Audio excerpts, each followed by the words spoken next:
What's going on? My name is Bobby Champagne Jr. I am at Reprezent Radio in Brixton, and I'm here to be on a show with my good friend, Munya Chihuahua. Munya, how's it going? It's going great.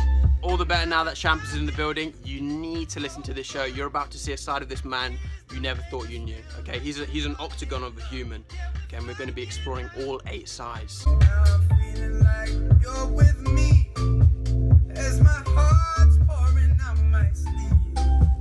I thought the game we'd start with, we would call it the she for me. The she for me. Now, the concept of this is I want to put you through your paces and actually ask you to select a certain famous she for each one of these scenarios. She's that sort of enter your wildest fantasies, Okay.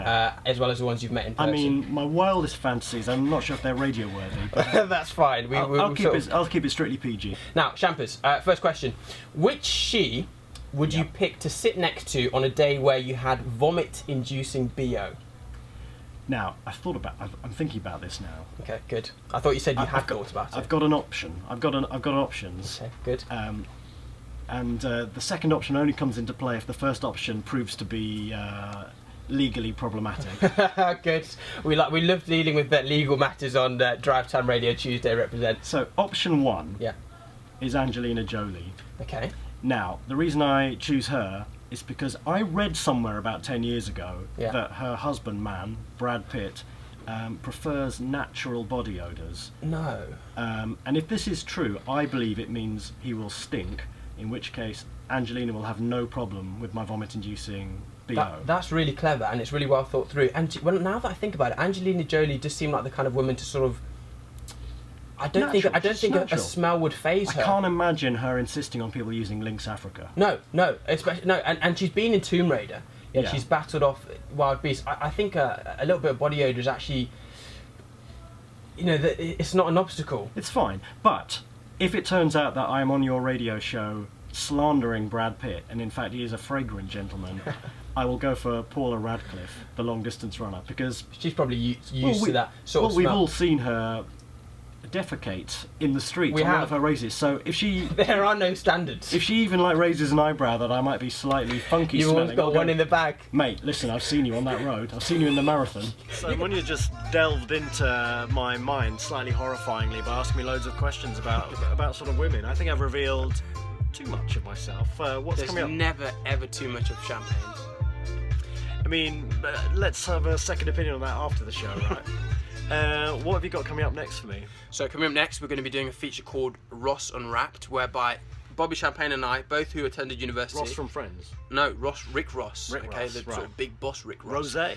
We're going to be applying our literary analysis skills to some of the most outrageous and raucous Rick Ross lyrics, all accompanied by some 17th century classical English music. I mean, you know that my favourite Rosé lyric is... Yeah, no, I feel like that encapsulates everything he is, but we're going to be sort of heading into the heart of his sort of literary being. Okay, Rick Ross is actually he's a philosopher. You should call him Rick a philosopher. Rick Foss. Yeah, I was trying to get you got there first. A Rick philosopher. Right. Yeah, and we're going to be basically breaking apart this intricate complex he's got in that big brain of his. Okay, well, let's do it. Let's do it. I don't know why I do this point, it looks stupid. You know, it's like he did Munya, have this one song called... just laughing at your own jokes here. They're incredible. The inspiration is crazy. Munya's playing a feature that he's made himself and just standing in the studio laughing away. The elves are starting to intrude in the titles of his song. I've never seen such some very joy. touching words from the public there. I find it crazy. quite You need to poetic, listen to actually, this. how I'll God give you the sent link in a me, sec. We're currently listening to my first ever radio request, Audio 2, Hickeys Round My Neck. Munya's feeling it. I'm feeling it so much. He said, yo, Milk, why don't you bust a turtleneck? I said, that's whack, but what the heck?